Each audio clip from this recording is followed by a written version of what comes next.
Bapak Ibu serta saudara-saudara sekalian yang saya dikasihi Tuhan, selamat sore, selamat bertemu di dalam kasih Tuhan, baik Bapak Ibu yang ada di dalam gereja ini yang bisa mengikuti ibadah secara tatap muka maupun yang saat ini mungkin mengikuti secara streaming di tempat masing-masing. Kiranya Tuhan berkati, maka sampaikan shalom, shalom. Puji Tuhan. Nah, Bapak Ibu saudara yang dikasihi Tuhan, saya bersyukur karena kasih setia Tuhan yang begitu besar terus tidak pernah berhenti. Ada satu pujian mengatakan bahwa kasihnya Tuhan itu seperti sungai yang tidak pernah kering. Ya, kalau sungai-sungai di dunia pada musim hujan mungkin airnya meluap, tapi pada musim kemarau seringkali kering. Tapi kasih Tuhan seperti sungai yang tidak pernah kering. Ya, musim apapun tidak pernah kering. Sehingga bagi Bapak Ibu saudara dan saya yang percaya kepada kasih Tuhan, tidak akan pernah kehausan. Ya, tapi akan terus bisa disegarkan. Amin, Pak Bu. Puji Tuhan. Oleh karena itu sore hari ini saya akan terus, ya, bahkan bukan sore hari ini, tapi firman Tuhan akan terus ada kaitannya dengan Emmanuel, yaitu Tuhan nunggil beserta dengan kita selalu.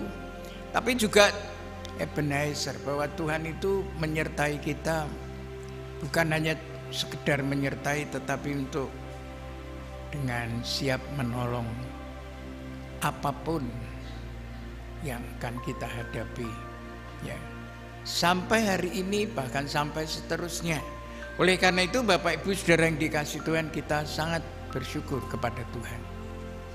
Nah, oleh karena itu mari kita akan bersama-sama merenungkan firman Tuhan. Dan saya ingat hari Minggu yang lalu kita semua menerima perjamuan kudus.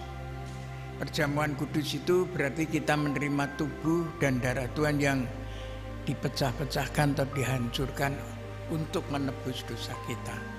Tapi sebelum kita menerima perjamuan kudus, Bapak Ibu saudara dan saya harus sudah menerima baptisan dulu.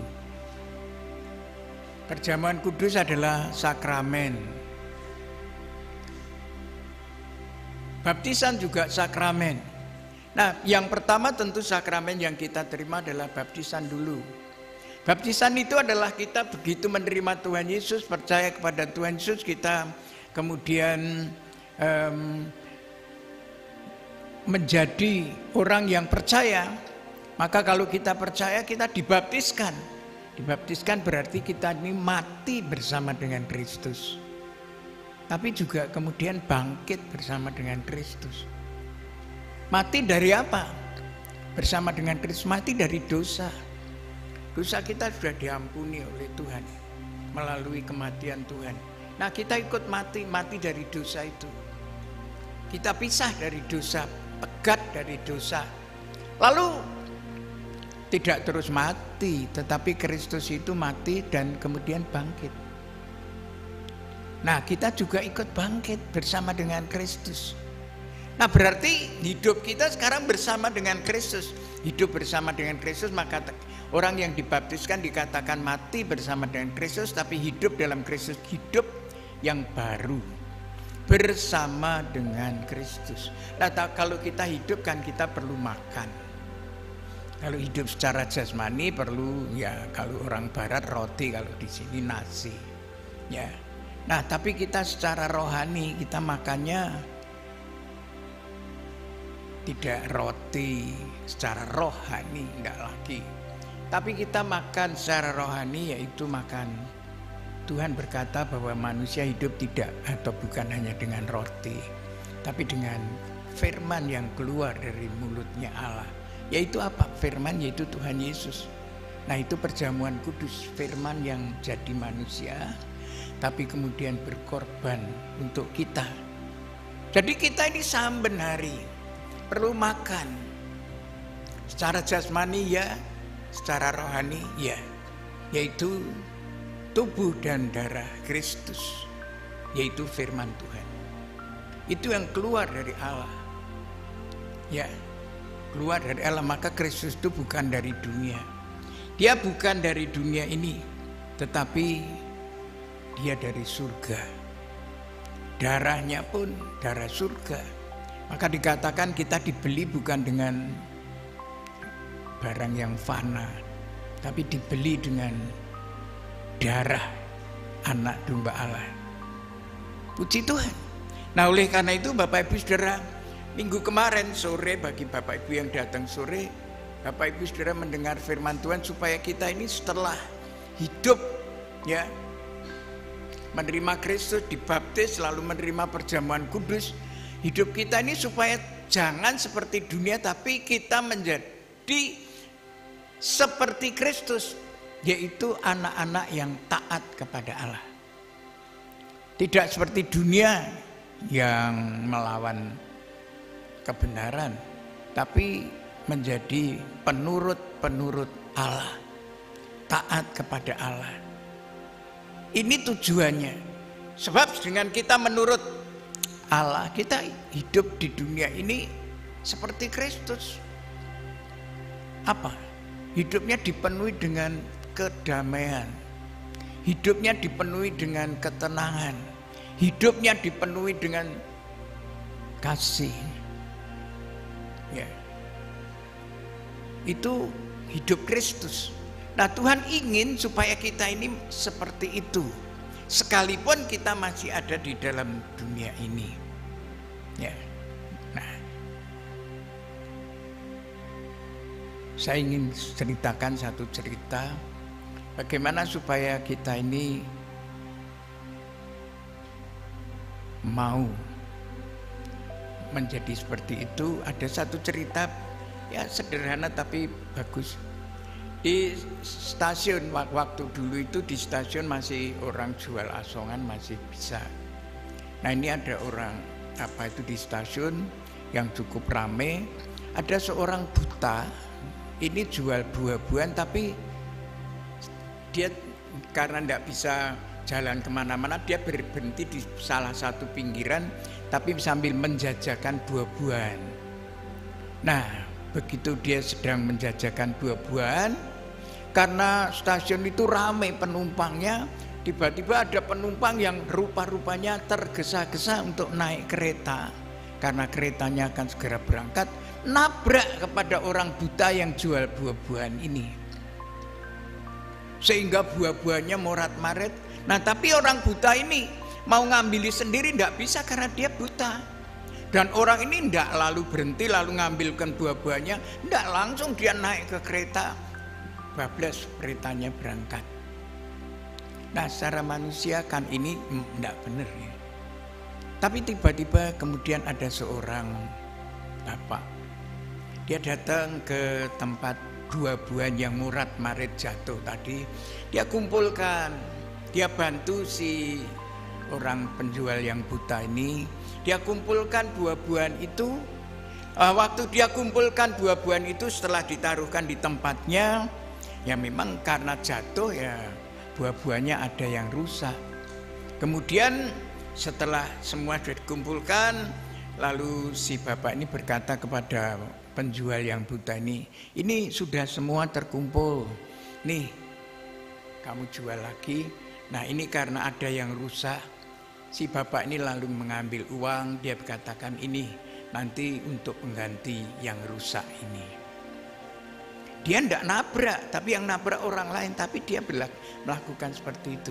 Nah, si penjual buah yang buta ini, dia tidak kenal juga siapa bapak ini karena dia buta juga, dan dia tidak kenal siapa orang ini. Tapi kemudian dia tanya, Pak, saya mau tanya,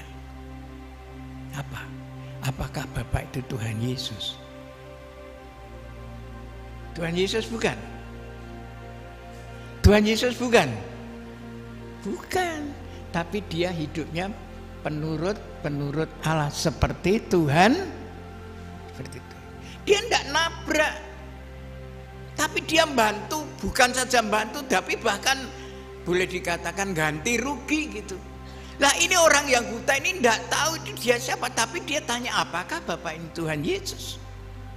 Nah Bapak Ibu Saudara, tindakan atau langkah yang seperti ini yang Tuhan itu ingin supaya kita sebagai orang percaya ya di tengah-tengah dunia ini tidak merugikan orang lain, tidak mencelakakan orang lain, tapi justru menjadi berkat bagi orang lain.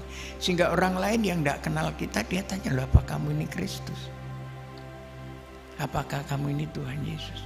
Nah ini yang Tuhan kehendaki. Maka minggu sore kemarin saya mengikuti firman Tuhan. Kalau saya pagi memang tentang korban Tuhan Yesus, yang sore khususnya tentang supaya menuruti akan anak-anak Tuhan ya sebagai taat kepada Allah. Ya seperti itu. Nah sekarang saya ingin melanjutkan bagaimana supaya kita bisa seperti itu. Kita masih manusia, tapi menyerupai Kristus, meneladani Kristus. Saya pernah membaca satu buku yang bagus, Imitation of Christ.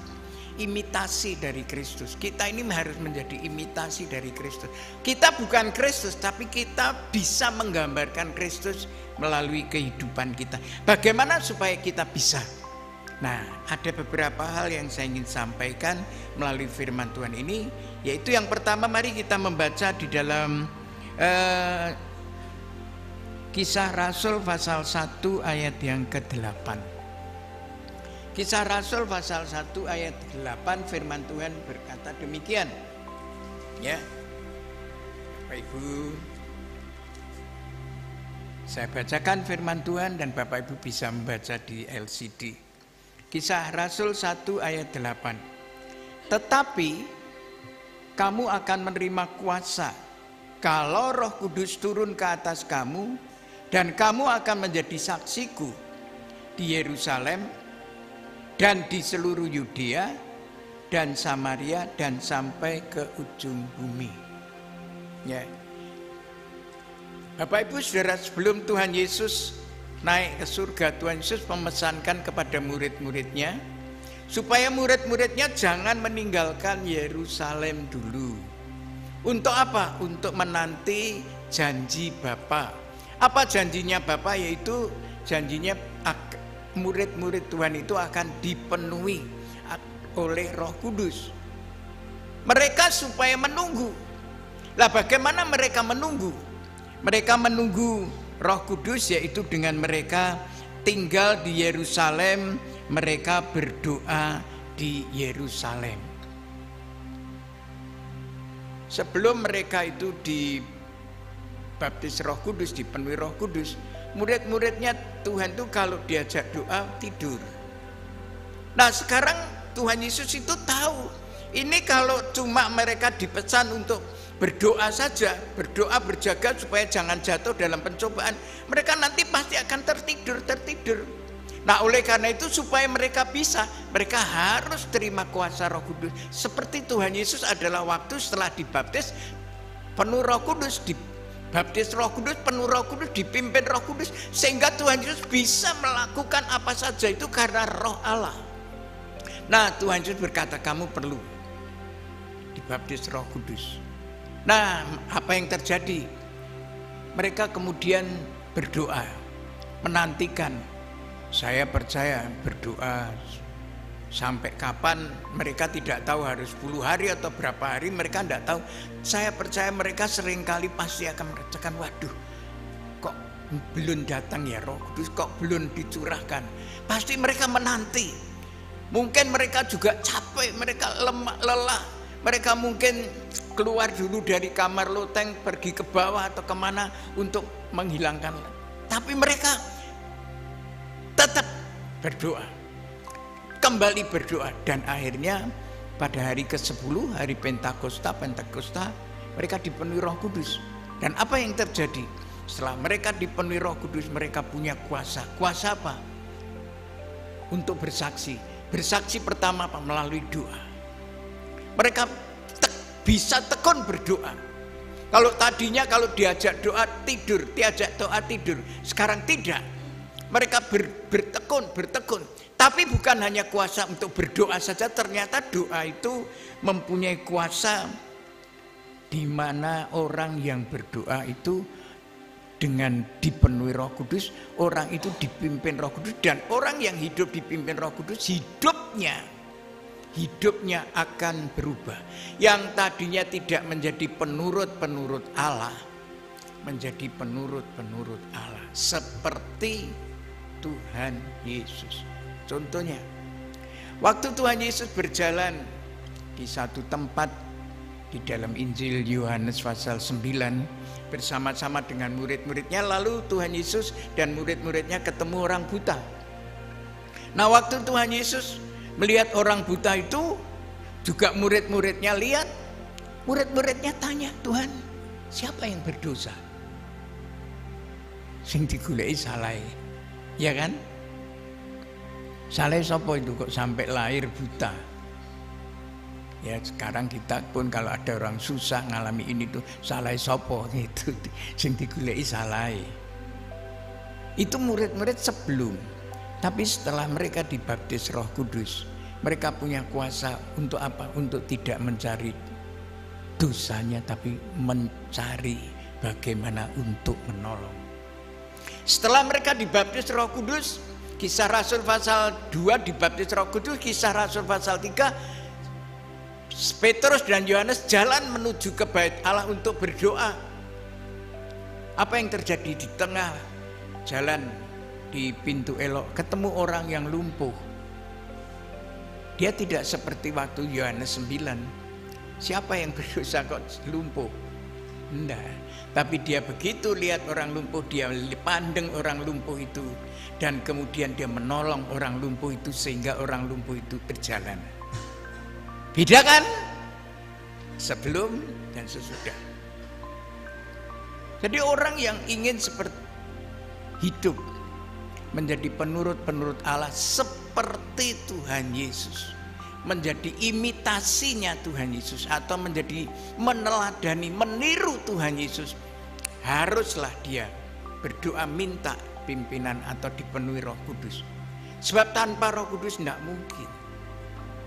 Tanpa Roh Kudus tidak mungkin. Murid-muridnya bisa akhirnya setelah dibaptis Roh memperhatikan orang lumpuh, bahkan kemudian mendoakan orang lumpuh sampai jalan. Itu karena kuasa Roh Kudus.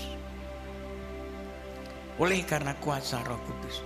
Tanpa kuasa Roh Kudus mereka tidak mungkin.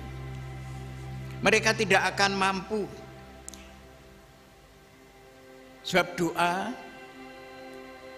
kemudian dibaptiskan Roh Kudus itu artinya orang yang hidupnya melekat kepada Tuhan.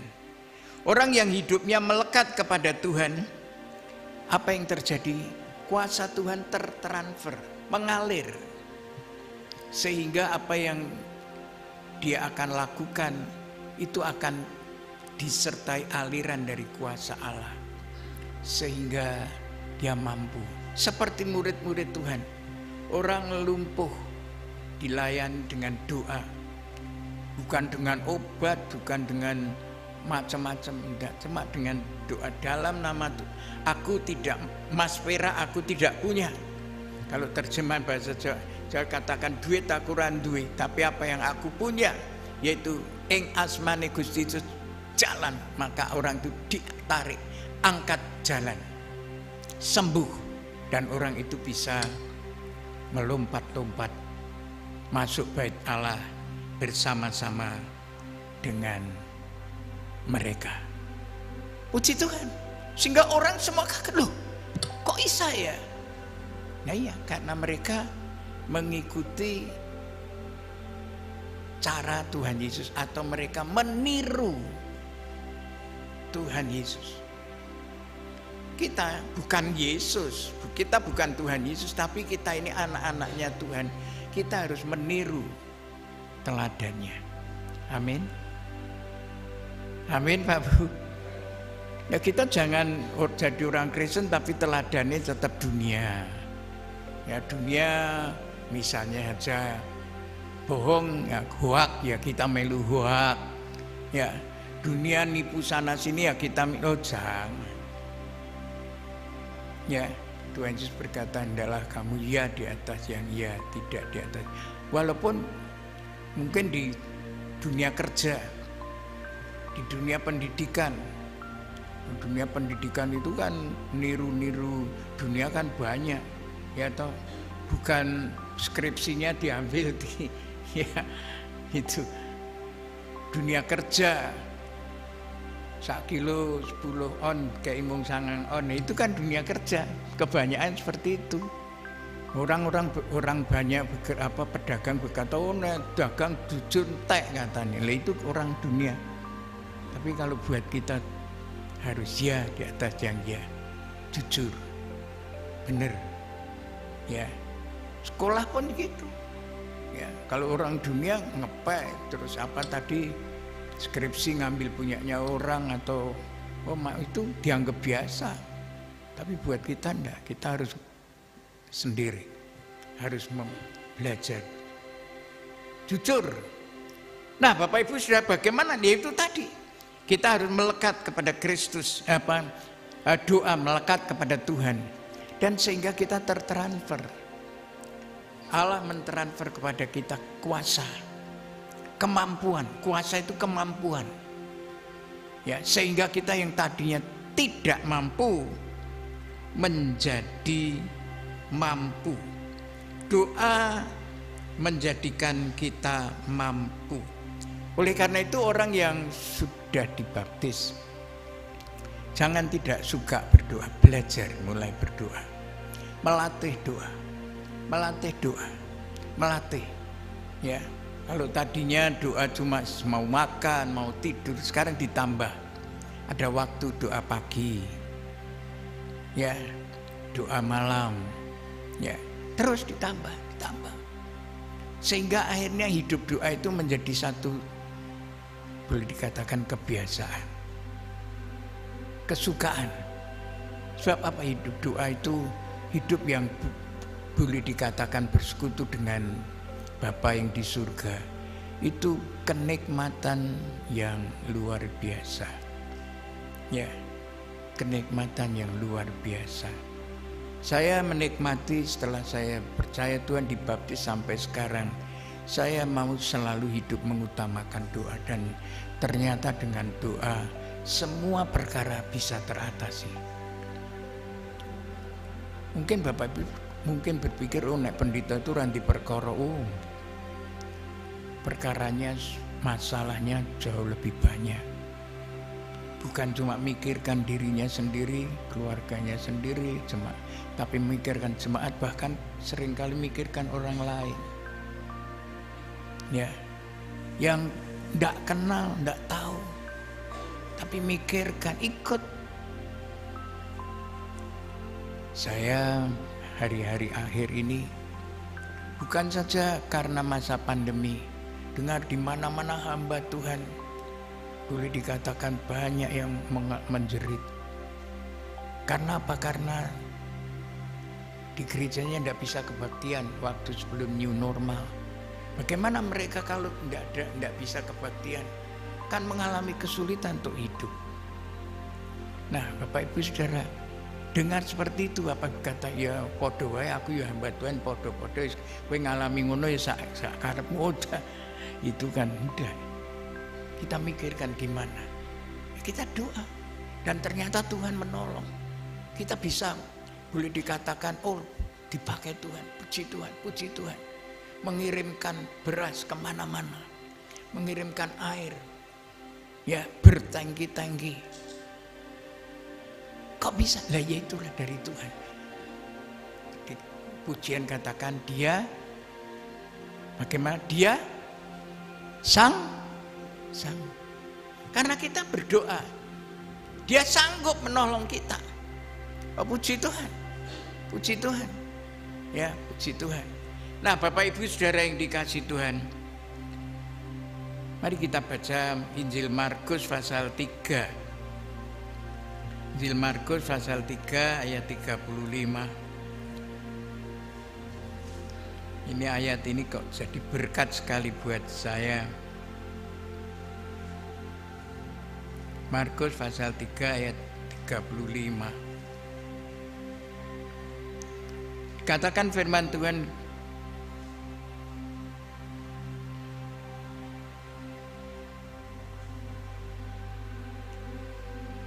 barang siapa melakukan kehendak Allah, yaitu menjadi penurut-penurut Allah tadi, dialah saudaraku laki-laki, dialah saudaraku perempuan, dialah ibuku. Nah, Bapak Ibu Saudara saya, Bapak Ibu dan Saudara, kalau menjadi penurut-penurut Allah itu akan menjadi orang yang sangat-sangat beruntung dan berbahagia. Kenapa? Tuhan Yesus berkata, orang yang menjadi penurut Allah atau melakukan kehendak Allah, kita bukan saja jadi anak-anaknya, boleh dikatakan hidup dekat, tapi sampai Tuhan Yesus itu berkata, dialah saudaraku laki-laki, dia saudaraku perempuan, dan dialah ibuku. Artinya orang yang boleh dikatakan selalu menjadi menyatu dengan Tuhan. Orang disatui oleh Tuhan. Ya, digandeng saja sudah sangat senang, tapi kita ini disatukan dengan Tuhan. Sangat berbahagia, sangat beruntung. Ya, Tuhan berkata bukan orang-orang yang secara darah daging, tapi orang yang melakukan kehendak Allah, ya, yaitu penurut-penurut Allah itu, dialah saudaraku laki-laki, saudaraku perempuan, dia ibuku, kalau laki ya dia bapakku.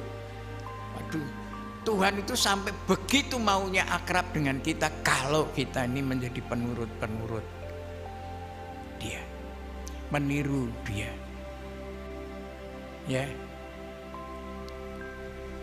kalau Bapak Ibu misalnya saja, ya, ketemu nggak usah presiden, ketemu Pak Bupati aja. Lalu Pak Bupati itu langsung begitu ketemu moro, ngerangkul saudara, lalu berkata, "Wah, kamu ki sedulurku." Kira-kira seneng enggak? Wah, saya kira aku ki sapa kok dia aku sedulure. Ya. Senang sekali. Itu baru dengan bupati. Sekarang kalau Tuhan. Tuh. Ya. Berapa hari yang lalu saya dengar kesaksiannya Mas Hendy. Mas Hendy ini pelayanan bersama dengan Pendeta Sadra sampai akhirnya sampai ke Jakarta. Sampai ke Jakarta ketemu dengan Pak Muldoko. Kenal Pak Muldoko? Saya enggak kenal, cuma ngerti lewat TV. Oh, itu Pak Muldoko. Saya ketemu bisa ngomong, waduh bangga sekali. Nah, ketemu Pak Muldoko saja, waduh bangga. Lah ini kalau kita ini menjadi penurut-penurut Allah, bukan saja ketemu Pak Muldoko, ketemu Tuhan menjadi saudaranya. Hebat mana? Saudara. Buat saya mendengar pelayanan seperti itu ya suka ikut sukacita, tapi ya saya akan lebih sukacita ya kalau kita menjadi penurut-penurut Allah. Ya saya lebih sukacita. Karena apa? Tuhan Yesus akan mengakui kita sebagai saudara-saudaranya. Ya, karena kita menjadi penurut-penurut Allah. Ya puji Tuhan. Lah itu bagaimana kita bisa? Ya kita banyak doa. Oh, doa itu tidak harus merem, harus ke dalam gereja, enggak. Kita sambil jalan sambil doa. Saya kalau jalan-jalan sambil jalan di tengah sawah, di tengah ladang-ladang perumahan desa-desa sambil doa. Sambil doa, sambil lihat, oh ini di desa ini ada gereja, di desa sana ada gereja. Saya ingat. Ya puji Tuhan sambil doa. Tuhan berkati gereja ini, berkati hamba Tuhan yang melayani tempat ini. Ya sebab di desa-desa itu kan boleh dikatakan gereja-gereja kan masih sangat sederhana. Ya puji Tuhan. Nah ini yang pertama, bagaimana supaya kita bisa menjadi penurut-penurut Allah, yaitu melalui hidup belajar meningkatkan doa. Kalau kita berdoa berarti kita juga melekat pada Allah, kita mengandalkan Allah seperti pohon yang bertumbuh dan berbuah. pohon yang bertumbuh dan berbuah. Yang pertama. Lalu yang kedua bagaimana? Mari kita membaca surat Kolose pasal 3. Ya, surat Kolose pasal 3 ayat 14 sampai 17.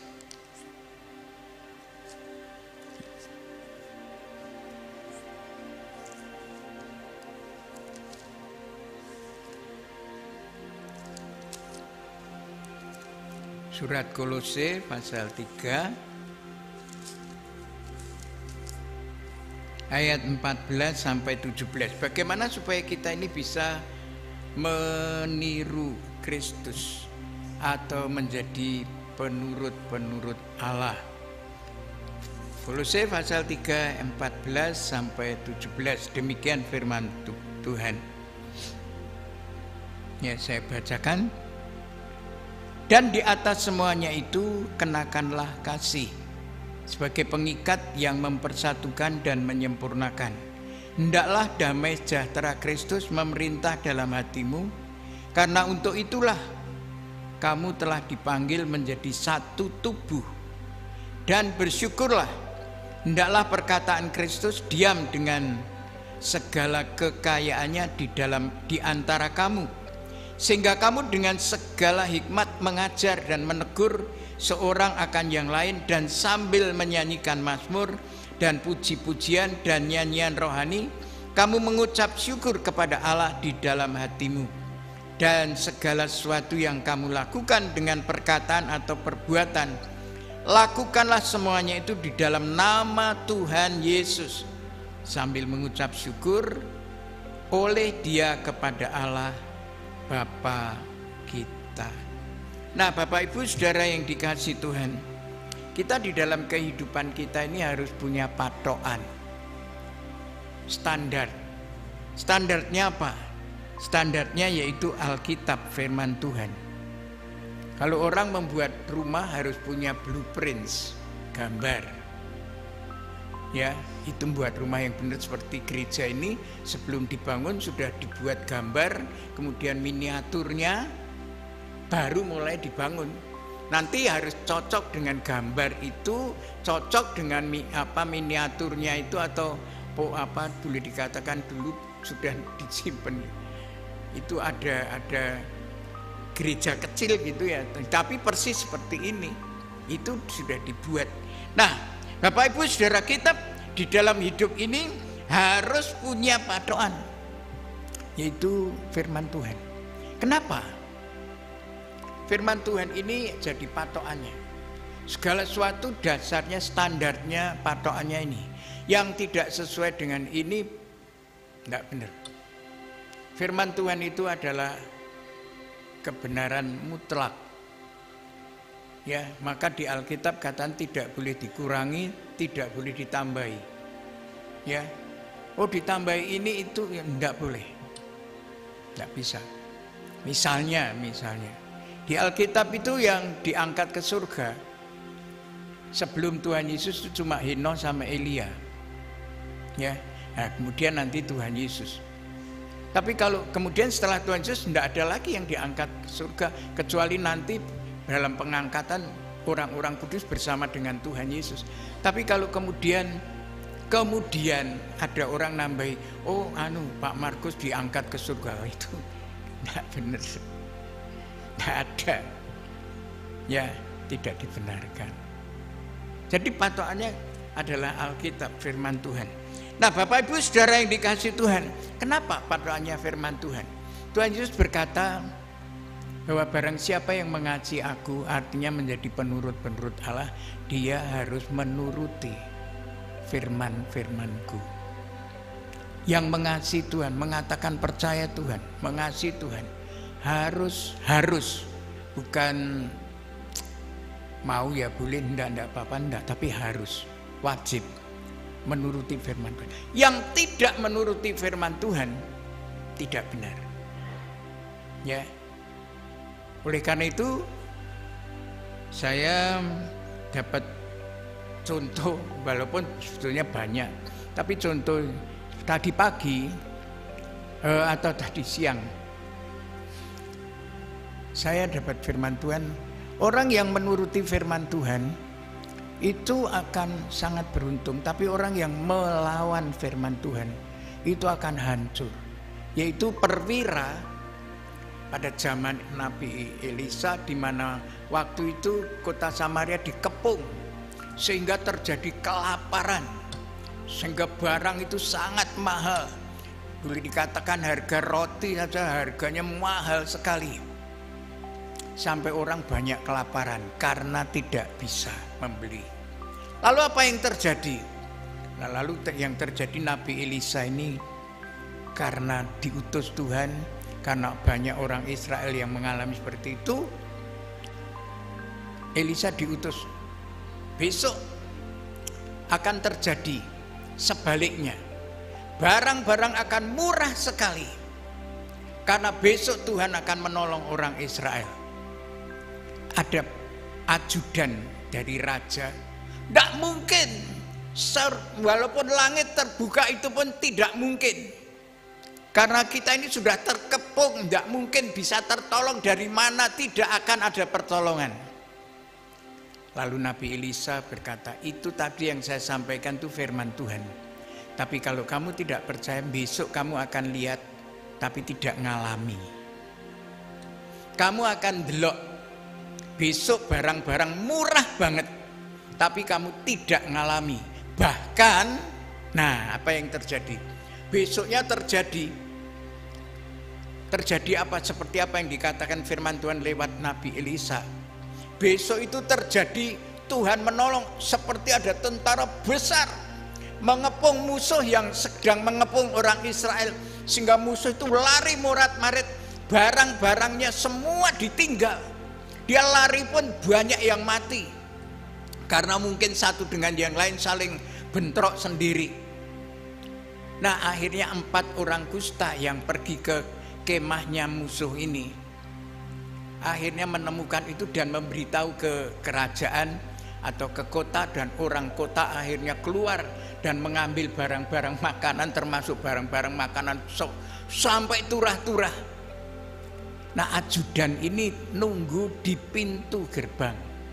Waktu dia nunggu di pintu gerbang lah, saking orang dari dalam itu sing keluar ribuan, nanti kemudian masuk ya ribuan. Akhirnya si ajudan ini kedesak-desak, kepidak-pidak, dan sampai keidak-idak sampai mati. Dia melihat tapi tidak ngerasa. Kenapa? Karena melawan firman Tuhan. Tapi orang yang nurut firman Tuhan, orang kusta itu, orang kusta tapi nurut. Dia berkata, kalau saya tinggal di luar kota sini saja ya kelaparan mati, saya masuk ya mati karena di dalam tidak ada makanan. Saya pergi ke tempat perkemahan musuh ya mati karena musuh di sana mesti akan membunuh saya. Tapi lebih baik saya nyoba ke sana. Saya percaya itu gerakan Tuhan untuk dia pergi ke tempat perkemahan musuh. Ternyata musuhnya sudah lari semua lah.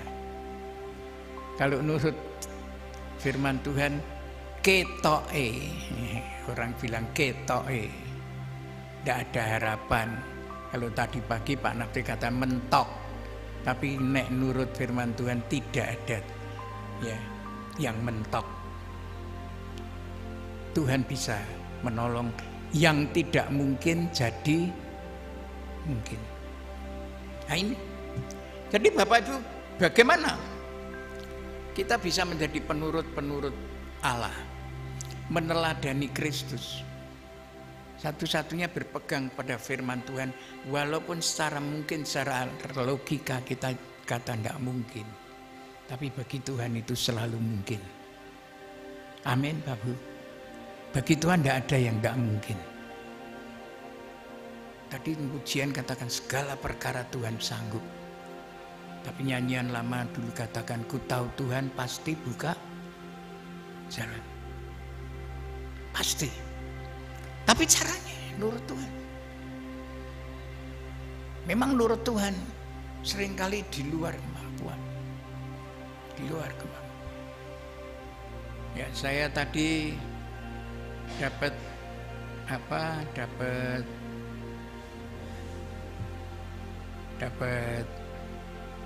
WA Ya, WA-nya dari rekan sepelayanan, di mana WA-nya bagus sekali. Setiap hari saya dapat WA ini morning tea, ya, jadi minum kopi pagi itu ya. Isinya bagaimana? Allah tidak bisa dirumuskan di lembar kertas dalam kajian ilmu teologi. Allah tidak bisa ya dirumuskan di dalam lembar kertas dalam kajian ilmu teologi, tapi Allah itu harus dihayati dalam kehidupan. Tuhan itu tidak bisa dipelajari dengan otak teologi, tapi bisa dialami dengan kehidupan. Bapak Ibu Saudara, kalau cuma mikir dengan pikiran tok tentang Allah, tidak ketemu. Tapi Bapak Ibu bisa ngalami kalau hidup dengan menurut firman. Ini saya kalau terima yang begitu betul. Orang belajar teologi enggak salah, boleh saja. Tapi kalau itu cuma teologi saja, cuma teori, enggak ada artinya. Itu harus dialami, dihayati di dalam hidupnya, ya, dihayati di dalam hidupnya. Nah, Bapak Ibu Saudara yang dikasihi Tuhan, oleh karena itu Tuhan Yesus dia sendiri memberikan contoh kepada murid-muridnya. Apa yang aku katakan, apa yang aku perbuat, itu aku dengar dari Bapakku, apa aku lihat dari Bapakku. Aku tidak melakukan menurut kehendakku sendiri, tapi aku melakukan apa yang aku lihat dari Bapakku. Apa aku yang dengar dari Bapakku, itu aku yang aku lakukan. Ya. Tapi kalau iblis kan selalu melawan. Manusia yang sudah jatuh dalam dosa mengikuti iblis selalu melawan. Tapi kita yang sudah ditebus, kita yang sudah percaya, dan kita sudah disatukan melalui korban Kristus, kita jangan mengikuti cara lama. Maka dikatakan kalau kita hidup di dalam Kristus, kita yang lama sudah tidak ada. Kita hidup di dalam hidup yang baru. Ya, orang hidup dalam Kristus adalah hidup baru. Hidup dalam Kristus, hidup dalam firman itu hidup baru. Berbeda. Maka dikatakan, Rasul Paulus katakan, oleh karena kemurahan Allah hendaklah kamu mempersembahkan hidupmu sebagai persembahan yang hidup, kudus, dan yang berkenan di hadapan Allah, dan yang berbeda atau tidak sama dengan dunia ini. Tidak sama. Dunia sekarang ya demi kepentingan dirinya sendiri, pokoknya dapat sebanyak-banyaknya. Orang lain rugi, karepmu. Pokoknya saya untung, kan gitu kan. Tapi di dalam Kristus enggak. Dalam Kristus kita harus kebersamaan, berbagi. Aku rugi enggak apa-apa. Aku rugi, nanti Tuhan yang ganti. Ya. Pembalasan ada pada Tuhan. Betul. Berkat ada pada Tuhan. Kasih sayang ada pada Tuhan. Enggak perhitungkan. Ya, puji Tuhan. Nah, oleh karena itu Bapak Ibu, bagaimana supaya kita ini bisa menjadi penurut-penurut Allah atau menjadi imitasi of Christ, gambaran Kristus, imitasi Kristus. Seperti tadi gambaran yang sederhana, orang nggak numplak ke dagangan orang, tapi dia nulungi, bahkan ngei, boleh dikatakan mengganti rugi padahal sing nabrak orang lain. Itu bukan gambaran dunia. Gambaran dunia sakarmu, kowe salahmu dewe kok, nah gitu. Tapi kita tidak seperti itu. Maka orang Buddha itu tanya, apakah Bapak ini Kristus? Ya. Saya juga pernah melihat di satu tayangan, ada seorang yang duduk di rumah makan. Dia mau makan, tapi tiba-tiba di jendela itu berdiri seorang remaja. Dia lihat dari jendela itu, bapak ini mau makan. Dia cuman lihat. Nah, begitu bapak ini lihat, loh, ada anak remaja di jendela, lihat dia makan. Apa yang terjadi? Dia keluar. Dia temani anak remaja itu. Lalu dia tanya, "Kamu sudah makan?" Dia berkata, "Belum." Diajak masuk. Diajak makan bersama. Tapi begitu dia diberi makan bersama itu, dia tidak mau makan semua. Dia sisihkan. Loh, terus bapak yang ngejak makan itu berkata, "Loh, makanan semua. Ini untuk kamu semua." Dia berkata, "Enggak, saya makan sedikit saja." "Loh, kenapa? Enggak habis?" "Oh, enggak. Ini nanti mau saya bawa pulang." "Loh, untuk apa?" "Untuk adik saya yang di rumah." Wah, waktu bapak ini dengar untuk adik saya di rumah. "Kenapa adikmu?" "Adik saya belum makan." "Loh, kan bapak ibumu kan bisa ngasih." "Oh enggak, bapak saya sudah meninggal." "Lah ibumu?" "Ibu saya sudah pergi." Jadi anak remaja ini ngopeni adiknya yang kecil. Akhirnya apa yang terjadi?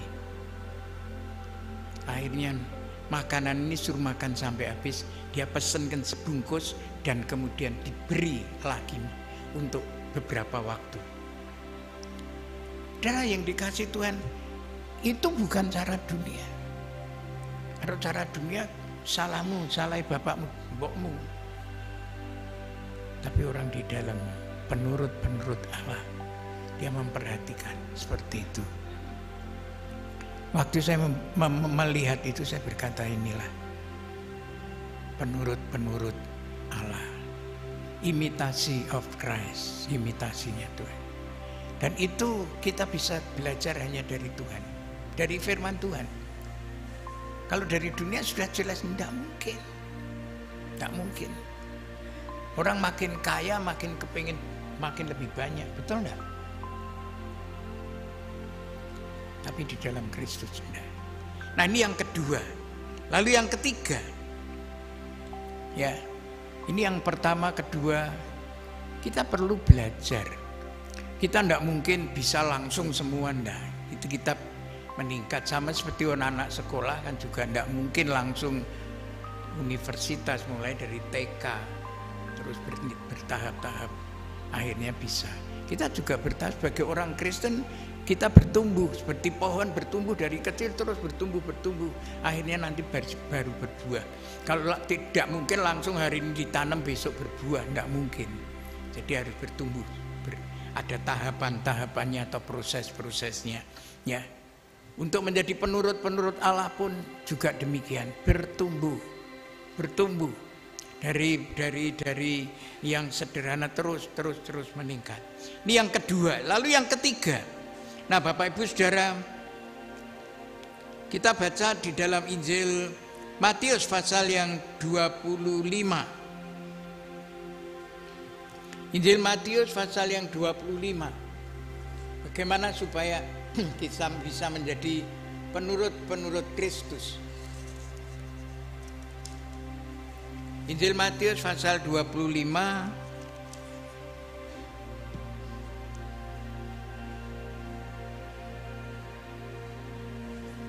ayat 20, mulai ayat 20 sampai 23. Saya bacakan firman Tuhan. Hamba yang menerima 5 talenta itu datang, dan ia membawa laba 5 talenta. Katanya, "Tuan, 5 talenta Tuan percayakan kepadaku. Lihat, aku telah beroleh laba 5 talenta." Maka kata tuannya itu kepadanya, "Baik sekali perbuatanmu itu, hai hambaku yang baik dan setia. Engkau telah setia dalam perkara kecil. Aku akan memberikan kepadamu tanggung jawab dalam perkara yang besar. Masuklah dan turutlah dalam kebahagiaan tuanmu." Lalu datanglah hamba yang menerima 2 talenta. 2 talenta Tuhan percayakan padaku. Lihat, aku telah beroleh laba 2 talenta. Maka kata tuannya itu kepadanya, "Baik sekali perbuatanmu itu, hai hambaku yang baik dan setia. Engkau telah setia memikul tanggung jawab dalam perkara yang kecil, aku akan memberikan kepadamu tanggung jawab dalam perkara yang besar. Masuklah dan turutlah dalam kebahagiaan Tuhanmu. Nah, Bapak Ibu Saudara, yang ketiga adalah kehidupan yang setia.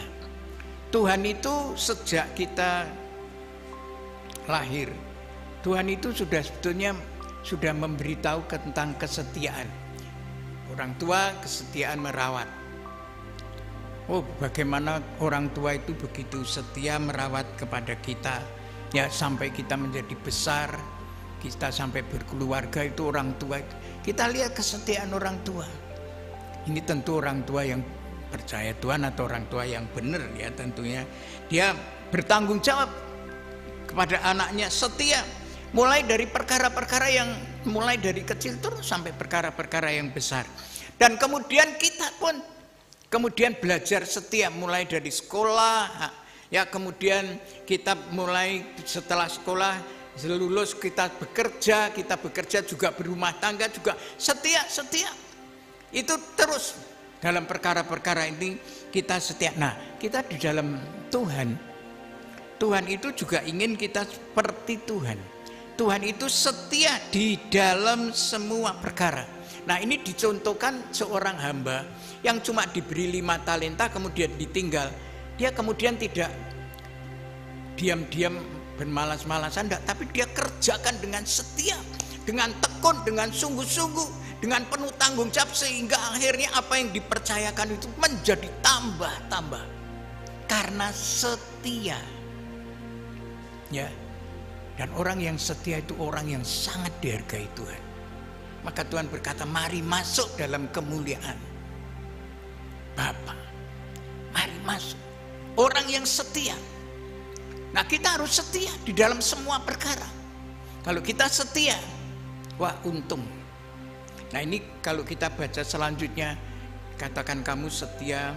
Kemudian ada contohnya, waktu saya sakit kamu melawat aku, waktu aku di penjara kamu mengunjungi aku, waktu aku kekurangan kamu memberi aku makan, memberi minum, memberi pakaian. Itu setia dengan hal-hal yang sedemikian. Akhirnya apa? Ya itu tadi. Akhirnya mendapat kepercayaan yang besar. Tapi yang dapat satu tidak setia. Begitu dapat langsung dipendem, dia bermalas-malasan, bahkan menyakiti temannya. Apa yang terjadi? Orang itu akhirnya dibuang. Dibuang kemana? Dikatakan tempat kertak gigi neraka. Diberi kepercayaan untuk melakukan dengan setia yang baik, yang menurut firman Tuhan, tapi tidak melakukan. Bukan tidak bisa, bisa. Yang satu itu bisa nolong orang lain, bisa dia bisa mengerjakan, yang satu bisa akhirnya bertambah, bisa dia bisa membantu orang lain, bisa menolong orang lain, bisa menghibur orang lain, bisa mengunjungi orang, semua bisa, tapi tidak mau. Karena apa? Tidak setia atau males. Kalau males itu adalah temannya jahat. Di dalam Amsal Sulaiman katakan orang males itu adalah sahabatnya perusak. Sama dengan perusak. Akhirnya apa? Dibuang. Nah, Tuhan tidak ingin kita menjadi orang malas, tapi orang yang setia melakukan kehendak Tuhan, atau apa yang Tuhan kehendakkan, taatan kepada Tuhan. Setia, mulai dari yang kecil lah. Ya, mulai dari yang kecil. Jangan kita menganggap bahwa kita ya sak senengi sendiri boleh aja. Oh, hati-hati. Jangan. Nah, kalau kita seperti itu, oh puji Tuhan. Apa yang terjadi? Kita akan bisa menjadi orang yang dikatakan penurut Allah, dan itu akan sangat menguntungkan diri kita sendiri. Ya, sangat menguntungkan diri kita sendiri. Tuhan berkata, mari masuk dalam kemuliaan Bapa. Tapi orang yang tidak mau berarti orang yang egois, orang yang pasif. Ya, pasif. Istilah pasif kalau misalnya seringkali disampaikan kalau orang lihat tontonan ya cuma jadi penonton. Ya, atau kalau orang Jawa katakan ndelok, cuma kendel alok. Wah, itu merugikan dirinya sendiri. Tuhan ingin supaya kita ini menjadi pengikut yang aktif, yang tidak egois tapi yang setia. Waduh, itu akan sangat menguntungkan masa depan. Walaupun sekarang mungkin kita melakukan dengan penuh tantangan. Di dalam kitab Mazmur katakan orang menabur dengan berlinang-linang air mata, benar. Tapi kelak akan menuai dengan sorak-sorai dan membawa berkas-berkasnya. Nah, kalau kita seperti itu, maka apa yang terjadi, saudara? Kita akan menjadi orang yang sangat beruntung. Karena apa? Karena menjadi penurut-penurut Allah atau imitasi Kristus. Gambaran Kristus, meneladani Kristus. Dan untuk itu memang kita perlu belajar berdoa, dan kita karena banyak orang, kita saling mendukung, saling membantu. Ya, melalui firman Tuhan ini biarlah mari kita belajar bersama-sama. Untuk apa? Untuk menjadi terus penurut-penurut Allah. Tuhan memberkati kita sekalian.